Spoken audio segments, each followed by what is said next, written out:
नमस्कार, मैं के शारदा शिक्षिका दुर्ग राज्य छत्तीसगढ़ से आज के सेशन में आप सभी का स्वागत करती हूँ। और आज का जो हमारा सेशन है समावेशी शिक्षा, व्यवहारिक रणनीतियाँ और इसका क्रियान्वयन। तो आज के जो हमारा सेशन है दिव्यांग बच्चों से और विशेष आवश्यकता वाले बच्चों से रिलेटेड, यह हमारा दूसरा सेशन है। इस सेशन में हम देखेंगे कि कैसे समावेशी शिक्षा के द्वारा विशेष आवश्यकता वाले बच्चों को एक विशेष तरह की संसाधन उनको मिलने से और वो कैसे मुख्य धारा में जुड़ते हैं, उससे संबंधित चीज़ों को आज हम इस सेशन में देखेंगे। और आज का जो सेशन है बहुत ही महत्वपूर्ण है, क्योंकि ये ना केवल दिव्यांग बच्चों के लिए उपयोगी है बल्कि उन सारे बच्चों के लिए उपयोगी है जो किसी न किसी बाधा का सामना करते हैं। तो अब मैं अपने उसको स्क्रीन को शेयर कर रही हूँ।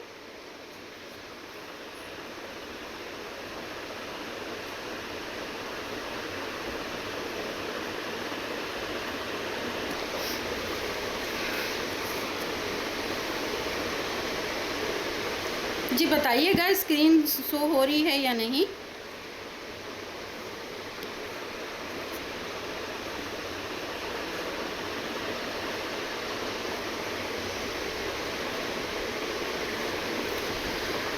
चलिए, आज समावेशी शिक्षा क्या होती है उसी से स्टार्ट करती हूँ। जी, समावेशी शिक्षा।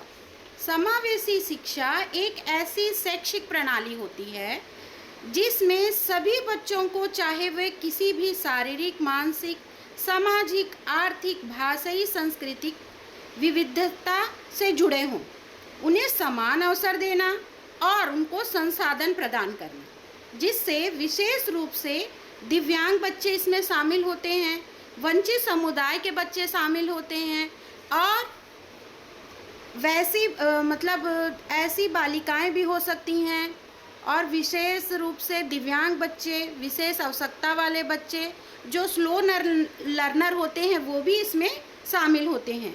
इस वंचित समूह को मुख्य धारा की शिक्षा में शामिल करना ही समावेशी शिक्षा है। हम लोगों ने हमारे पहले सेशन में समावेशी शिक्षा के उद्देश्यों के बारे में देखा था कि इनको समान अवसर प्रदान किया जाना चाहिए, दिव्यांगजनों का सशक्तिकरण, एवं हमने देखा था कि समाज में समानता कैसे लाएं, भेदभाव रहित शिक्षा और आत्मनिर्भरता विकसित करना, ये इनके मुख्य उद्देश्य थे। और उनके महत्वों पर हमने फोकस किया था कि समावेशी शिक्षा प्रदान करने से क्या महत्व है, क्यों महत्वपूर्ण है। तो इसमें क्या होता है, शैक्षिक गुणवत्ता में सुधार आती है, क्योंकि विविधतापूर्ण शिक्षण प्रणाली है और उसमें ऐसे नवाचारों का प्रयोग हुआ है जिससे शिक्षा प्रणाली की गुणवत्ता में सुधार आ जाता है और बच्चों की मानसिक और भावनात्मक विकास भी होता है। सीखने के लिए उनको विभिन्न प्रकार का वातावरण मिलता है, जिसके कारण बच्चे के सीखने की जो क्षमता होती है वो बहुत अच्छी हो जाती है। इसके बाद ही हमने ये भी पढ़ा कि सतत विकास के लक्ष्य का ये समर्थन भी करता है ना। तो आज के जो हमारे मुख्य बिंदु हैं आज के समावेशी शिक्षा में, व्यवहारिक रणनीतियाँ और इसका क्रियान्वयन। समावेशी शिक्षा में शिक्षण पद्धतियों का प्रभावी उपयोग, ये हमारा पहला बिंदु है जिस पर हम बात करेंगे। समावेशी शिक्षा के शिक्षण पद्धतियों का प्रभावी उपयोग। फिर हमारा दूसरा जो बिंदु है, ग्रामीण क्षेत्रों में समावेशी शिक्षा की चुनौतियां और समाधान। हमारा तीसरा पॉइंट है, दिव्यांग बच्चों के लिए व्यावसायिक शिक्षा और कौशल विकास।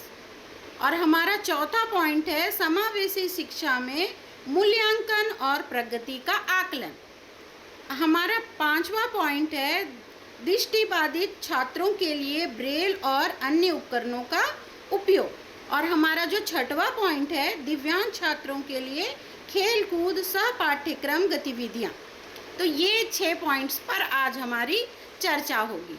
तो हम सबसे पहला जो हमारा पॉइंट था, समावेशी शिक्षा में शिक्षण पद्धतियों का प्रभावी उपयोग। तो इसमें पहले तो समावेशी शिक्षा का उद्देश्य सभी छात्रों को समान अवसर देना एवं भले ही उनकी पृष्ठभूमि कैसी भी हो, उनको सामाजिक, शारीरिक, मानसिक, बौद्धिक पृष्ठभूमि में अंतर होने के बावजूद भी यह शिक्षण प्रणाली जो है बच्चों को समान अवसर देकर, समान संसाधन देकर उनको गुणवत्तापूर्ण शिक्षा प्रदान करती है। ठीक, अब इसमें हम शिक्षण पद्धतियों के बारे में बात करते हैं। तो इसमें पहला आता है विभेदीकृत शिक्षण। इसमें इसका मतलब क्या होगा कि विभिन्न क्षमता वाले और उनके सीखने की गति छात्रों को ध्यान में रखते हुए हमें ऐसे शिक्षण पद्धतियों को अपनाना पड़ेगा जो छात्रों के अनुकूल हो। कोई बच्चा बहुत जल्दी सीख जाता है और वही कोई बच्चा उसको बहुत समय लगाता है। तो हमें ऐसी शिक्षण पद्धति अपनानी पड़ेगी बच्चों के लेवल के अनुरूप। जो बच्चा जितनी मतलब जिसका आईक्यू जितना तेज है उस हिसाब से, क्योंकि दोनों को हमको एंगेज रखना है। तो विभेदीकृत शिक्षण प्रणाली हमको अपनानी पड़ेगी जिससे बच्चों के सीखने की गति छात्रों के ध्यान के अनुसार हो और शिक्षण अनुकूलित हो। अब उनके लिए अनुकूलित पाठ्यक्रम भी बनाना होगा। तो पाठ्यक्रम कैसा हो?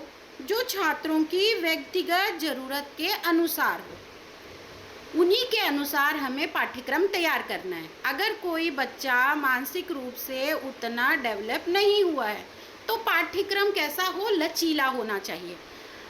पाठ्यक्रम का लचीलापन बच्चे के सीखने की प्रवृत्ति को थोड़ा बढ़ाएगा। एकदम सरल से धीरे धीरे हमें कठिन की ओर चलना है। फिर बात करते हैं शिक्षण में विविध रूप। जैसे कई हमारे यहाँ पर हम देखते हैं कि कुछ बच्चे श्रवण बाधित होते हैं, तो उनको हम लोग क्या करें, उनको कैसे मुख्य धारा में जोड़ें। तो उनके लिए श्रवण की जो सुनने की जो मशीन आती है वो भी हमारे गवर्नमेंट से प्रोवाइड होती है।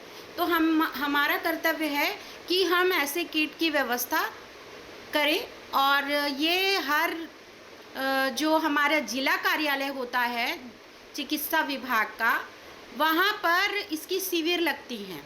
तो अलग अलग दिनों में अलग अलग शिविर्स होते हैं। जो मतलब आर्थो प्रॉब्लम वाले हैं तो उनको सेकंड और थर्ड सैटरडे होता है। वैसे ही जैसे श्रवण वाले हैं, ब्लाइंड हैं, तो उनके भी अलग अलग दिनों के अनुसार इनका शिविर लगाया जाता है और गवर्नमेंट के थ्रू गवर्नमेंट डॉक्टर जब उनके चेकअप करते हैं तो उनकी आवश्यकता के अनुरूप उनको किट विट प्रदान करते हैं। तो इन्हीं के माध्यम से हम, क्योंकि बच्चा जब तक उस चीज़ को सुनेगा नहीं तो बातों को समझ नहीं पाएगा। और फिर दृश्य बाधित हैं तो उनके लिए हम ऑडियो बुक्स बना सकते हैं, ब्रेल बुक जो गवर्नमेंट से प्रोवाइड भी होती हैं तो उनको दिलवा सकते हैं। मतलब उनके लिए उनकी आवश्यकताओं को समझ के ही हमको कार्य करना पड़ेगा। फिर मल्टी मॉडल शिक्षण, जैसे हम लोग चित्रों को, वीडियो को, गतिविधि आधारित शिक्षण, व्यवहारिकता मतलब व्यवहारिक ज्ञान से जोड़ते हुए, व्यवहारिक चीज़ों से जोड़ते हुए उनको सिखाने का हम प्रयत्न कर सकते हैं। अब आते हैं सहपाठी सहयोग। मतलब जो बच्चे आपस में बच्चों के साथ एक ग्रुप बना दीजिए जिसमें एक टैलेंटेड, एकदम जो सबसे ज़्यादा टैलेंटेड बच्चा रहेगा उसको रखिए, नॉर्मल बच्चे को रखिए और विशेष आवश्यकता वाले या दिव्यांग बच्चों को साथ में शामिल कीजिए। ग्रुप वर्क दीजिए, सभी के कामों को बांटिए ताकि किसी को ये नहीं लगना चाहिए कि हमने कुछ काम नहीं किया। इस तरह ग्रुप एक्टिविटी के माध्यम से हम उनको और अच्छे से सिखा सकते हैं। फिर अगली बात आती है सहयोगात्मक शिक्षण। समूह में कार्य कराकर सामाजिक कौशल को विकसित किया जा सकता है। वही ग्रुप डिस्कशन की जो बात हुई है, और अलग अलग जैसे एक कक्षा में 30 बच्चे हैं तो 5 ग्रुप बना दीजिए, 5-5 छात्रों का 5 से 6 ग्रुप बना के उनके 5 से 6 ग्रुप बन गए और सभी को अलग अलग टास्क दीजिए, सारे बच्चों को इसमें इन्वॉल्व कीजिए। तो जो कमज़ोर बच्चे हैं वो भी इसमें शामिल होते हैं, दिव्यांग बच्चे भी एक्टिव होकर काम करते हैं। परस्पर संवाद कीजिए, पहले तो उनकी प्रॉब्लम्स को, उनकी कठिनाइयों को जानने का प्रयास करें, फिर उनकी समस्याओं को जानकर उनका समाधान करें। फिर अगली आती है सहायक तकनीकी, जैसे मतलब जो भी हम लोग टीएलएम्स बना रहे हैं उनके अकॉर्डिंग हो, जो उनको आगे बढ़ने के लिए प्रेरित करें। ये हुई। आगे आते हैं दृष्टि बाधित बच्चों के लिए ब्रेल बुक, स्क्रीन रिकॉर्डर, इस टाइप की चीज़ों को उनको सुनाकर उनकी मदद कर सकते हैं। साइन लैंग्वेज का प्रयोग कर सकते हैं।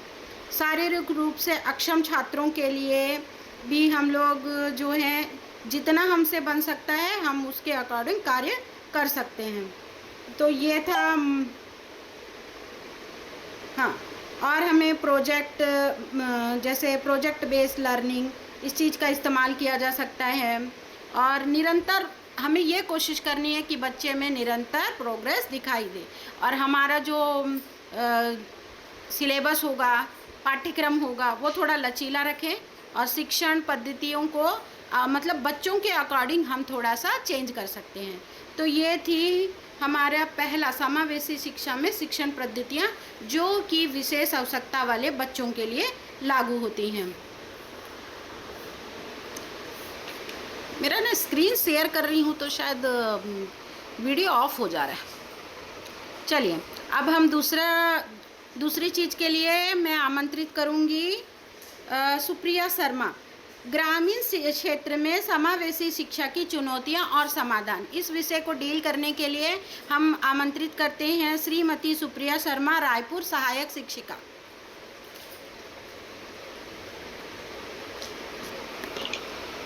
धन्यवाद आदरणीय शारदा मैम। मैं सुप्रिया शर्मा, आप सभी को मेरा सादर नमस्कार। आज हम चर्चा करेंगे कि ग्रामीण क्षेत्र में जब हम समावेशी शिक्षण कार्य करते हैं तो हमारे सामने किस किस तरह की चुनौतियां आती हैं और उनका हम किस प्रकार समाधान कर सकते हैं।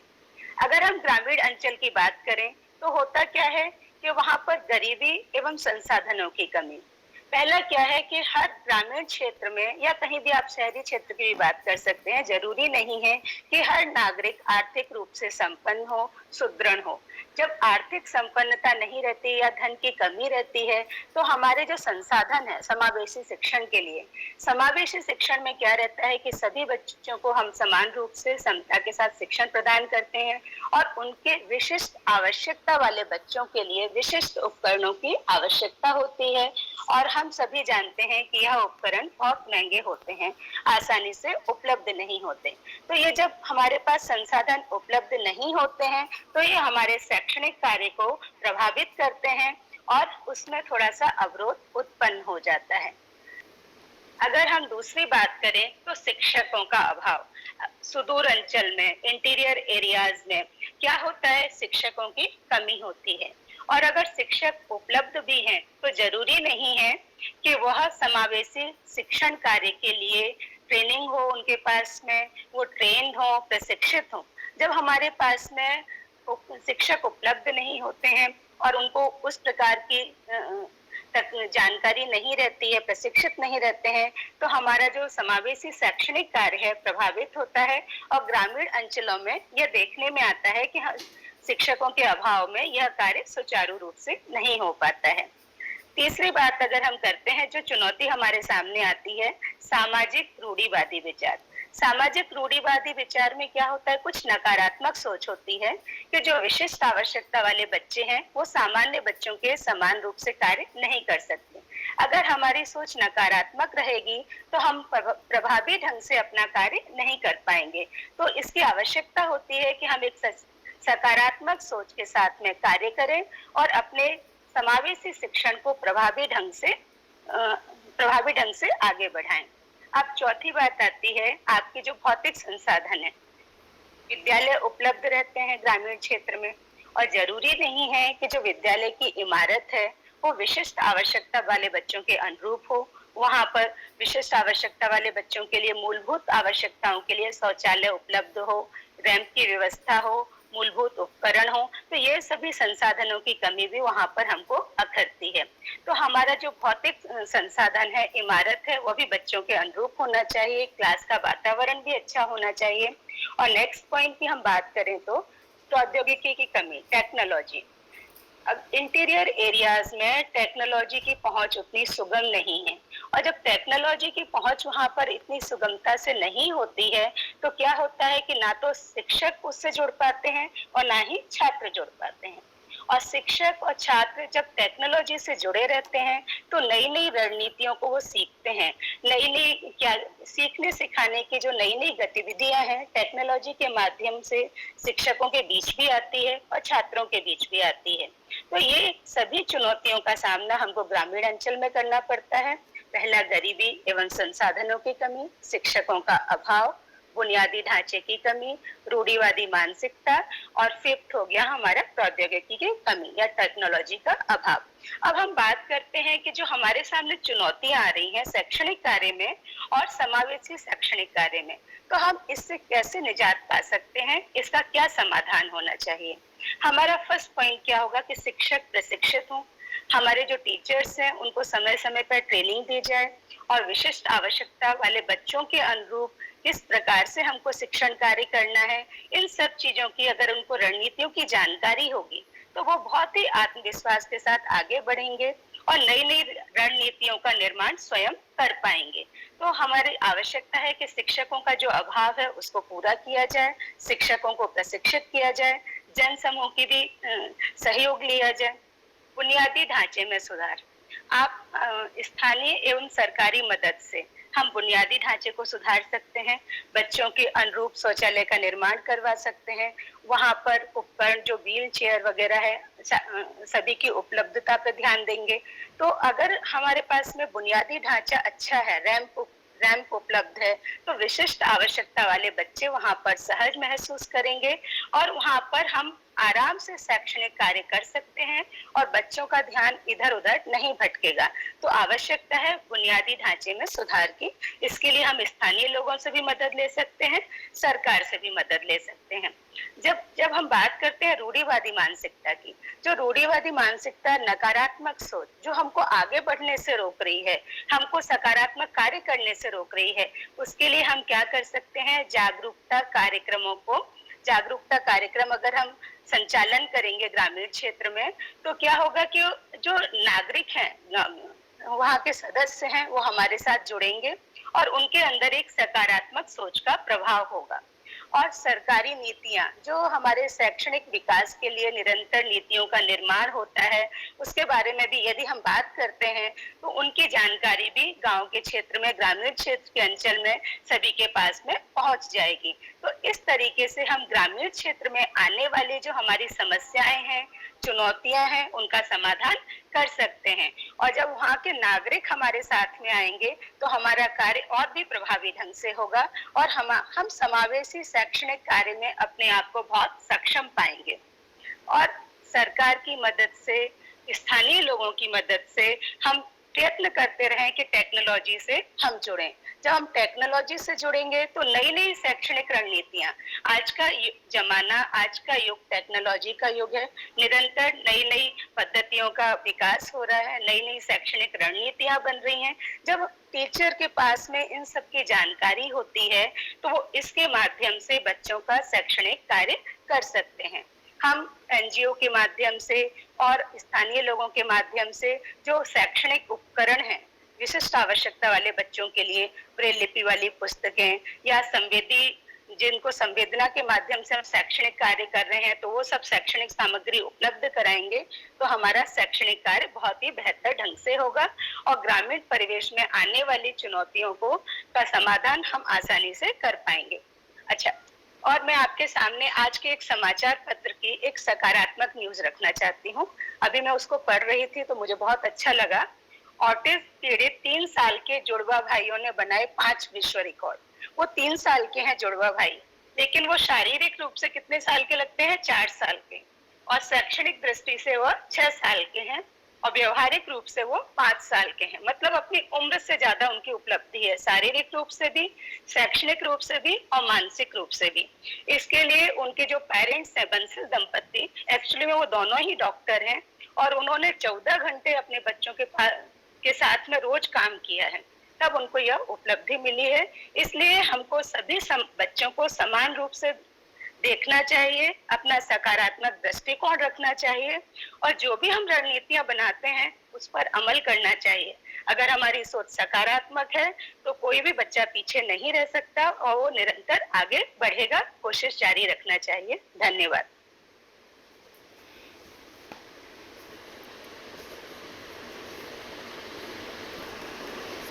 धन्यवाद मैम। आपने ग्रामीण क्षेत्रों में समावेशी शिक्षा के अंतर्गत आने वाले छात्रों को कौन कौन सी समस्याएं होती हैं उनके समाधान पर बहुत अच्छे तरीके से अपना वक्तव्य रखा।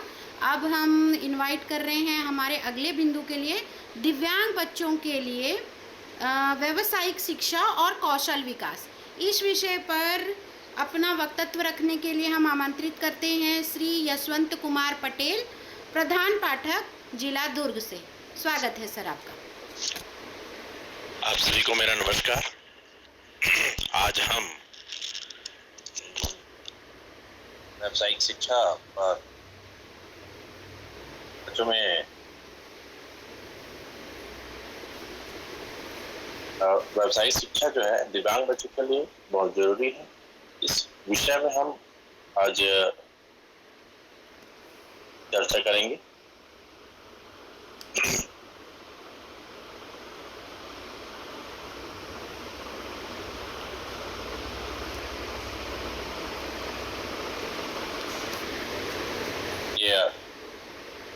विशेष आवश्यकता वाले बच्चों या दिव्यांग बच्चों के लिए व्यावसायिक शिक्षा बहुत जरूरी है। जैसा कि आप सभी जानते हैं, आज के समय में सभी को जीवन यापन के लिए किसी न किसी व्यवसाय से या पेशे से या सरकारी जॉब जो है जरूरी है। तो आखिर व्यावसायिक शिक्षा है क्या चीज? व्यावसायिक शिक्षा वह पाठ्यक्रम है जो छात्रों को विशिष्ट व्यापार या कार्य में कौशल हासिल करने में मदद करता है। व्यावसायिक शिक्षा कार्यक्रम पारंपरिक शिक्षा से असंबंधित शैक्षणिक विषयों को हटाकर विशेष क्षेत्रों पर ध्यान केंद्रित करता है। मतलब किसी क्षेत्र में उसको कुशल बनाना या पारंगत बनाना बहुत जरूरी होता है। तो उसका उद्देश्य क्या है कि व्यावसायिक शिक्षा जो है क्यों जरूरी है? व्यावसायिक शिक्षा का मुख्य उद्देश्य जो है दिव्यांग छात्रों या सामान्य छात्रों को विशिष्ट ट्रेड, व्यवसाय या पेशे के लिए तैयार करना है, ताकि वो अपने जो विषय है अपना जो कोई भी क्षेत्र में, जिस क्षेत्र में वो आगे बढ़ना चाहता है उस क्षेत्र में वो कुशल हो सके। यह शिक्षा CWSN या विशेष आवश्यकता वाले छात्रों को कौशल और ज्ञान का वांछित स्तर विकसित करने में मदद करती है और जो उन्हें रोजगार के लिए तैयार करता है। इनका विशेष उद्देश्य है प्रशिक्षण। प्रशिक्षण से क्या होगा कि व्यावसायिक शिक्षा में व्यवहारिक प्रशिक्षण और कौशल आधारित प्रशिक्षण शामिल होता है। मतलब जो हमारे से सामान्य जीवन यापन से संबंधित जो व्यवहारिक कौशल है वो, और उस शिक्षण को हम अपने दैनिक जीवन में कैसे उसको शामिल करके उस व्यवसाय को कैसे हम आगे बढ़ा सके। और है आजकल का ICT टेक्निक जो है, तकनीकी ज्ञान जो है बहुत जरूरी है। तकनीकी ज्ञान से आजकल बहुत सारे आप गतिविधियां व्यवसाय का संचालन कर सकते हैं, जिससे हमको एक सफल कहना चाहिए, सफल व्यक्ति हम बन सकते हैं। साथ ही व्यावसायिक शिक्षा पद्धति द्वितीय स्तर पर हो सकती है और प्रशिक्षुता प्रणाली से परस्पर संप्रेषण कर सकते हैं। मतलब आपस में एक दूसरे से विचारों का आदान प्रदान कर सकते हैं।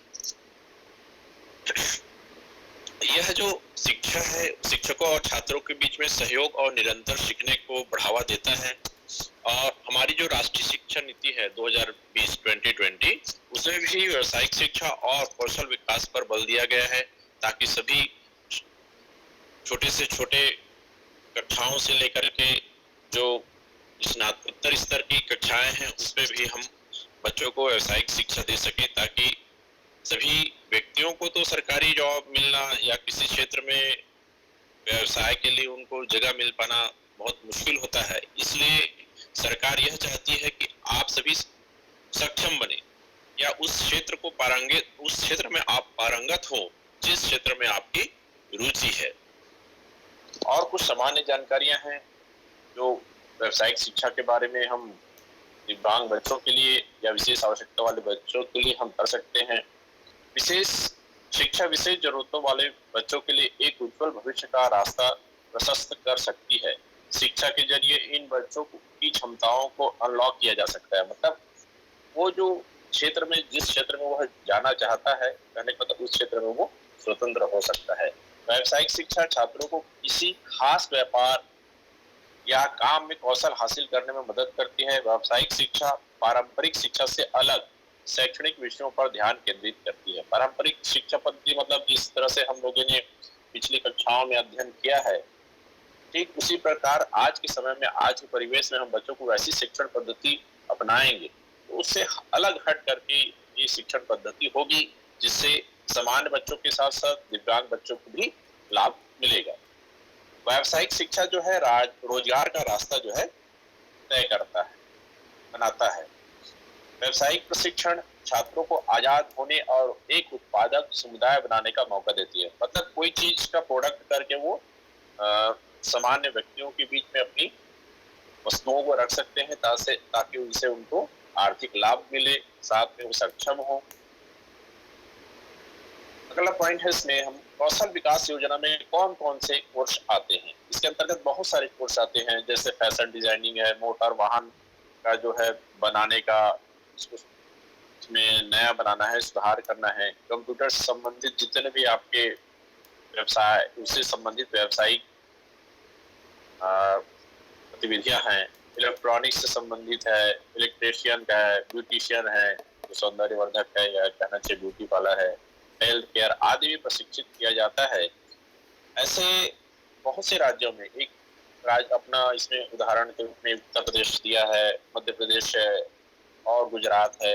ऐसे राज्यों में इस तरह के प्रशिक्षण केंद्रों की स्थापना की गई है, जिसमें 34 क्षेत्रों में 283 पाठ्यक्रमों को उत्तर प्रदेश सरकार द्वारा शामिल किया गया है।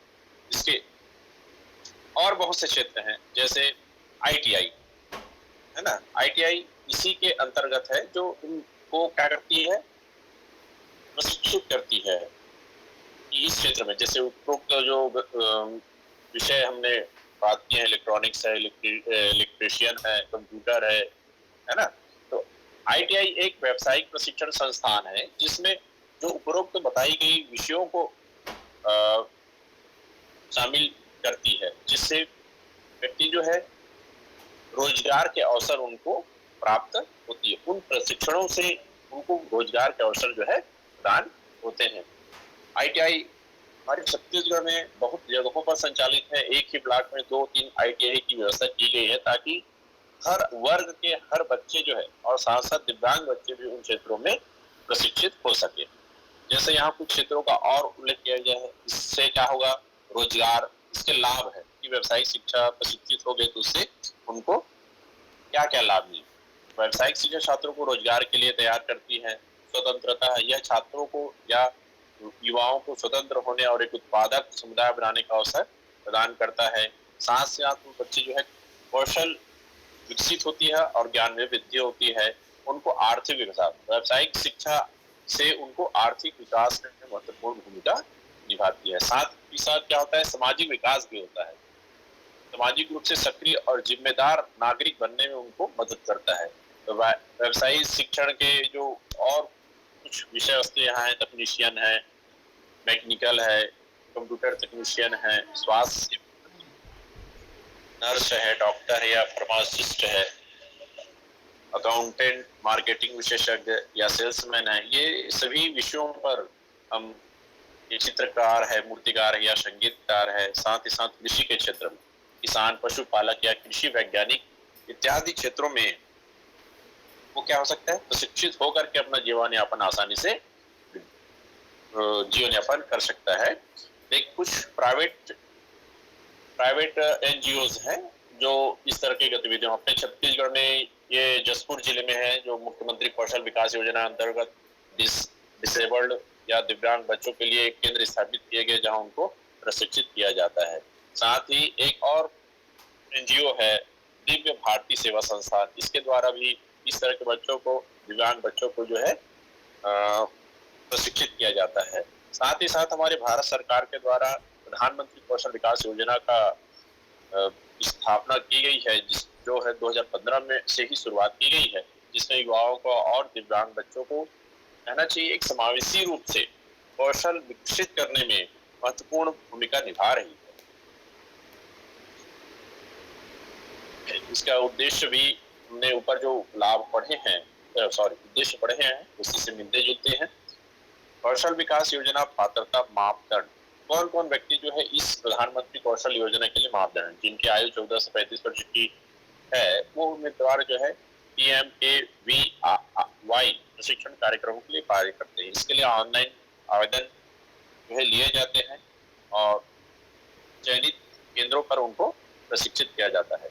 साथ ही मैं अपनी संस्था में, जिस संस्था में कार्यरत हूँ, मैंने कुछ प्रयास किए हैं जिसमें बच्चों को मूर्तिकार व्यावसायिक प्रशिक्षक बुला करके उनको ये शिक्षण देने का प्रयास किया था, ताकि बच्चे उस क्षेत्र में रुचि जागृत करें और उस क्षेत्र को अपने जीवन यापन का यह अंग बना सकें।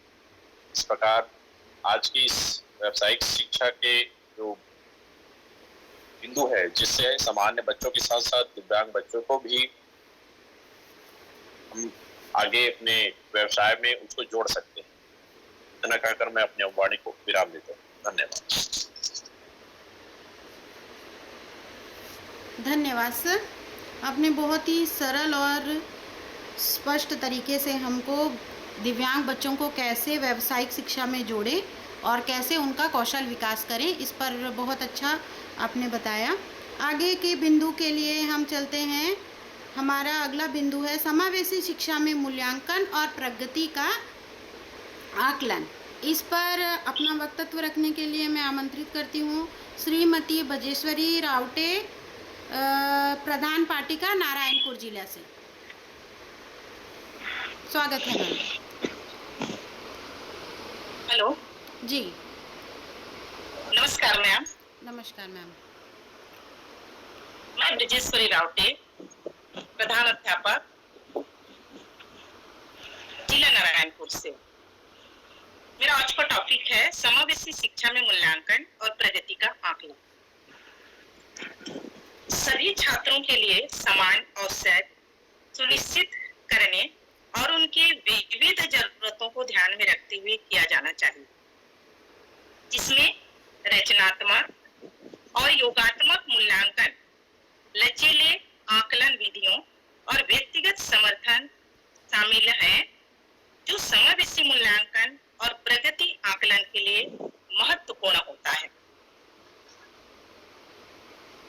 समावेशी शिक्षा में मूल्यांकन और प्रगति का आकलन इसलिए भी जरूरी हो जाता है विशेष बच्चों के लिए, क्योंकि उन बच्चों को अगर हम लचीले मूल्यांकन में लेते हैं तो सभी छात्रों के लिए समान अवसर सुनिश्चित करने के लिए मूल्यांकन के तरीकों को लचीलापन प्रोवाइड करते हैं।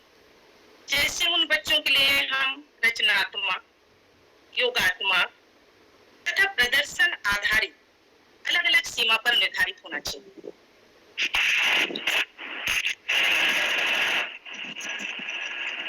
रचनात्मक मूल्यांकन छात्रों की प्रगति एवं निगरानी तथा उनके सुधार के लिए उपयोगी है, जो शिक्षकों को यह समझने में मदद करता है और छात्रों को क्या समझ में आ रहा है और हमें उसे कैसे ग्रेड देना चाहिए, कैसा उनका मूल्यांकन करना चाहिए, इसमें सहायक सिद्ध होता है। रचनात्मक मूल्यांकन के ही तरह अगर हम योगात्मक मूल्यांकन को लेते हैं तो वह भी सभी छात्रों की तरह इन बच्चों के लिए सीखने के परिणामों का मूल्यांकन आधारित सहायक होता है, जो छात्रों की प्रगति मापने एवं ग्रेड देने के लिए उपयोगी है। उसी तरह से हम उनको व्यक्तिगत समर्थन करते हैं, जैसे छात्रों की व्यक्तिगत जरूरतों के अनुसार अतिरिक्त समर्थन हमें उन्हें देना चाहिए। उनको अतिरिक्त समय, अलग अलग निर्देश के साथ ही उनकी अलग विविधताओं को हम सबको स्वीकार करना चाहिए। जैसे उनके सीखने की शैलियां, पृष्ठभूमि और उनकी क्षमताओं को स्वीकार करना, सम्मान करना और उन्हें समय समय पर प्रोत्साहित करना। उसी तरह से सकारात्मक दृष्टिकोण, छात्रों को सकारात्मक और सहायक वातावरण प्रदान करना ताकि वे अपनी क्षमता के अनुसार सीख सकें और सफल हो सकें। अगर उसमें हम और जोड़ें तो आत्म मूल्यांकन को भी ले सकते हैं ताकि सदैव छात्रों को अपने और दूसरे के काम में मूल्यांकन करने के लिए प्रोत्साहित करना और उनको सीख करके आगे बढ़ने में मदद मिलता है। यह एक सतत प्रक्रिया है। मूल्यांकन और प्रगति का आकलन एक सतत प्रक्रिया है जो इन बच्चों के लिए आवश्यक होता है, जो छात्रों को ट्रैक करने और उनको सीखने तथा आगे बढ़ने में बेहतर मदद कर सकता है। समावेशी शिक्षा के सिद्धांतों को हम देखते हैं तो सभी छात्रों के लिए समान शैक्षणिक अवसर प्रदान करना और उनके मूल्यांकन के लिए डिजाइन करना, विविधता और लचीलापन को शामिल करना ज्यादा जरूरी होता है। कक्षा में प्रश्न पूछना, चर्चा करना, छात्रों को छोटे छोटे कार्य करने को कहना, परीक्षा में उन्हें प्रोत्साहित करते हुए उन्हीं के अनुसार पर छोटे प्रश्न को पहले तैयार करना, फिर उनके आधार पर बड़े प्रश्न को उन्हीं के तरीके से हमको प्रोजेक्ट या अतिरिक्त समय देकर के सहायक तकनीक के आधार पर उन्हें निर्देशित करना। छात्रों की अलग अलग सीखने की शैलियों और क्षमताओं को ध्यान में रखते हुए मूल्यांकन करना और छात्रों को प्रोत्साहित करना और उनकी सफलता को मान्यता देना।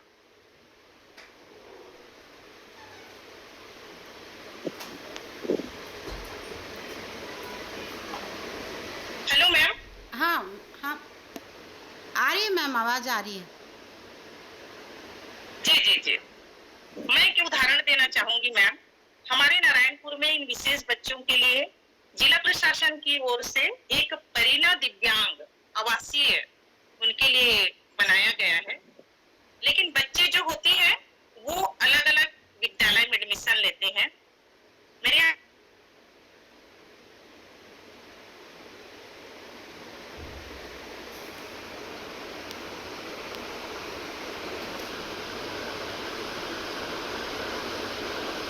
अभी 6 क्लास में क्लास में उनकी 2nd पोजीशन है।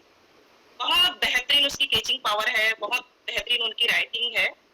और जब हम उनको आत्म मूल्यांकन के लिए प्रोत्साहित करते हैं तो वो सभी बच्चों से आगे निकल जाती है और उनकी जो लिखने की क्षमता है वो सबसे बेहतरीन है। ड्राइंग भी वो बहुत अच्छा से करती है। इसीलिए इस सतत प्रक्रिया के तहत बच्चों को सदैव प्रोत्साहित करते हुए मूल्यांकन करना चाहिए और उनकी प्रगति का आकलन करना चाहिए। इतना कहकर मैं अपनी वाणी को यहीं विराम देती हूँ। नमस्कार। जी मैम। धन्यवाद मैम। आपने समावेशी शिक्षा में मूल्यांकन और प्रगति का आकलन कैसे करते हैं इस पर बहुत ही अच्छा वक्तव्य दिया। आगे हमारा जो बिंदु है, दृष्टिबाधित छात्रों के लिए ब्रेल और अन्य उपकरणों का उपयोग, इस पर अपने विचारों को साझा करने के लिए हम आमंत्रित कर रहे हैं श्रीमती चंचल चंद्रा। मेरा तो फोटो ही नहीं आया। हाँ, क्या दवाई नहीं है मैम, म्यूट कीजिए प्लीज। आप सभी को नमस्कार। एक मिनट मैम। मैं श्रीमती जी मैम। दृष्टिबाधित छात्रों के लिए ब्रेल और अन्य उपकरणों का उपयोग, इसको प्रेजेंट करने आ रही हैं श्रीमती चंचल चंद्रा, सहायक शिक्षिका, जिला शक्ति जिले से। स्वागत है मैम।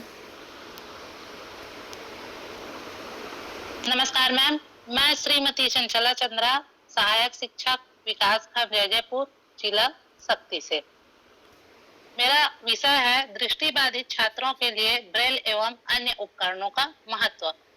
दृष्टिबाधित छात्रों के लिए ब्रेल एक स्पर्शनीय कोड है जो उन छात्रों को पढ़ने और लिखने में मदद करती है, जब अन्य उपकरण जैसे कि स्क्रीन रिकॉर्डर, ऑडियो पुस्तकें और ब्रेल डिस्प्ले भी इसी तरह के कुछ कार्य करते हैं।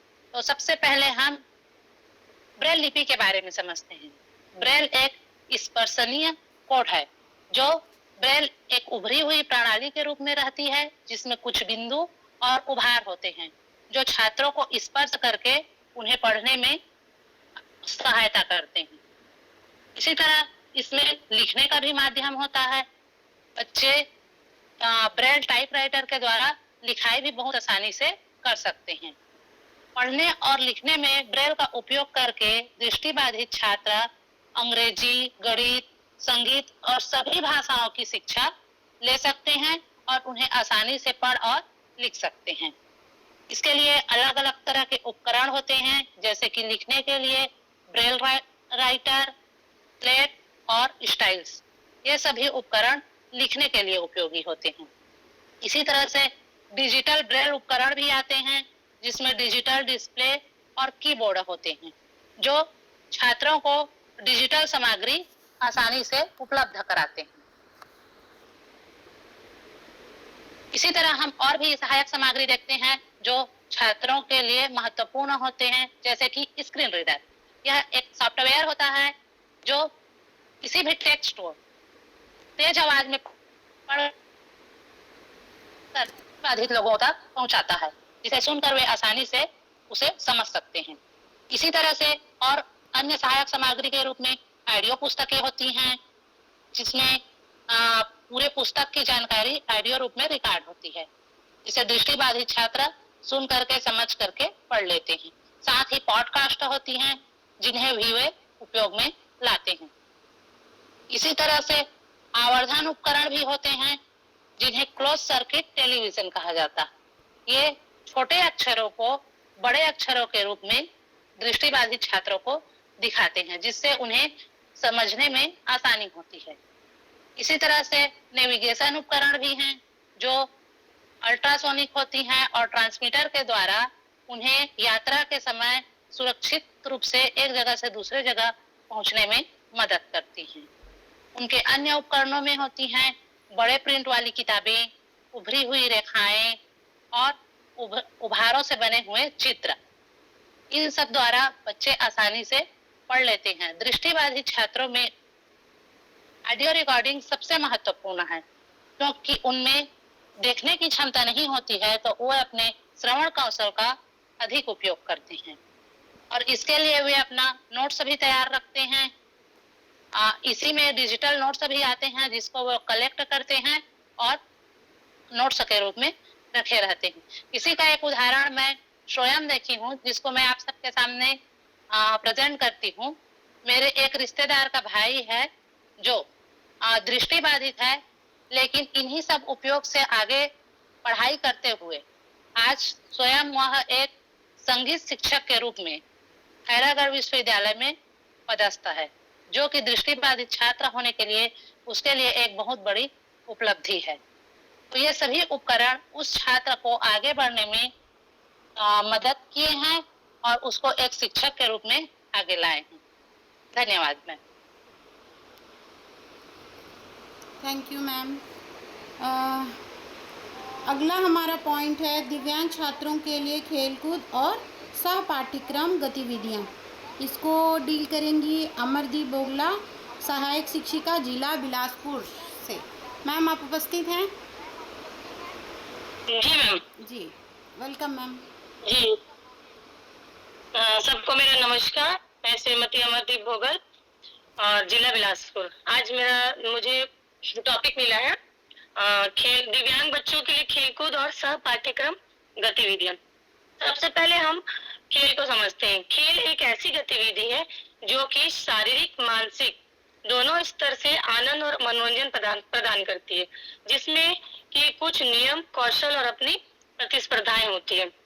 दिव्यांग बच्चों के लिए खेलकूद बहुत जरूरी है, क्योंकि इससे उनके शारीरिक, मानसिक और सामाजिक रूप से उनको विकसित करने में मदद मिलती है और इसके अलावा उनका आत्मविश्वास में बढ़ोतरी होती है और आत्म सम्मान में उनको बढ़ोतरी होती है।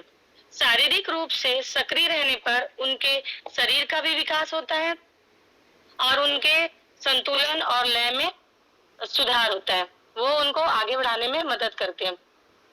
जो खेलकूद है वो हमारे बच्चों के लिए बहुत जरूरी है। तो दिव्यांग बच्चों को हम आगे बढ़ाने के लिए खेलकूद को हम एक बहुत अच्छे एक सब पाठ्यक्रम के रूप में उपयोग कर सकते हैं, जिससे कि बच्चे जो हैं अपने आप को सहज महसूस करते हैं।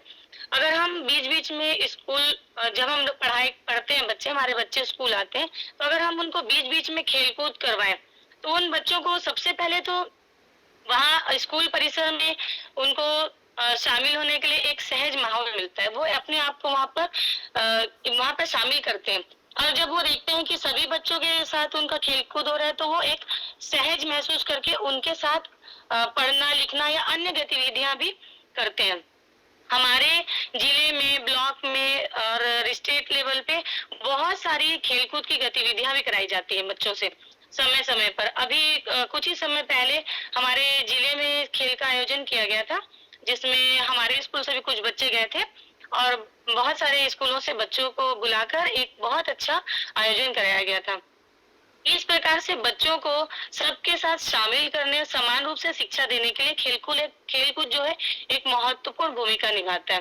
तो हमें कुछ ये भी करना चाहिए कि कुछ अनुकूलन, जैसे हम बच्चों को दे रहे हैं तो अनुकूलन रखें उनके लिए, कुछ खेल के नियम में बदलाव करें, कुछ ग्राउंड में हम बदलाव कर सकते हैं, या उनको जब वो खेल रहे हैं तो उनके एक सहायक साथी दे सकते हैं। इस प्रकार से हम बच्चों को खेल कूद के साथ जोड़ते हुए बहुत आगे ले जा सकते हैं।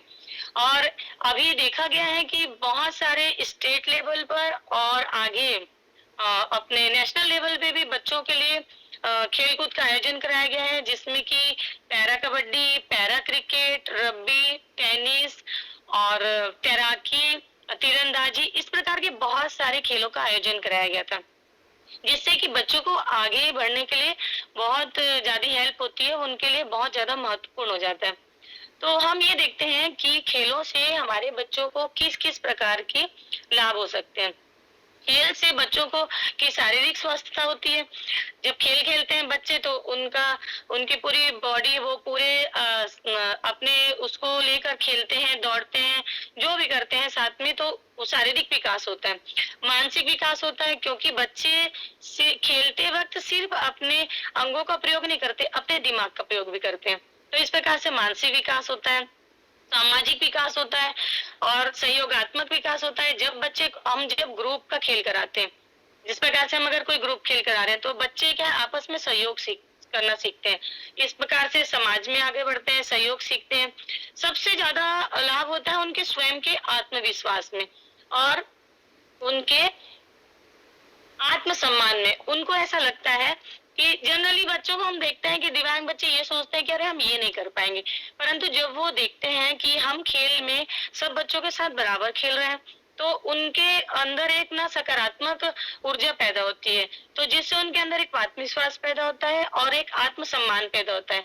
उनको ये लगता है कि अरे हम भी ये कर सकते हैं।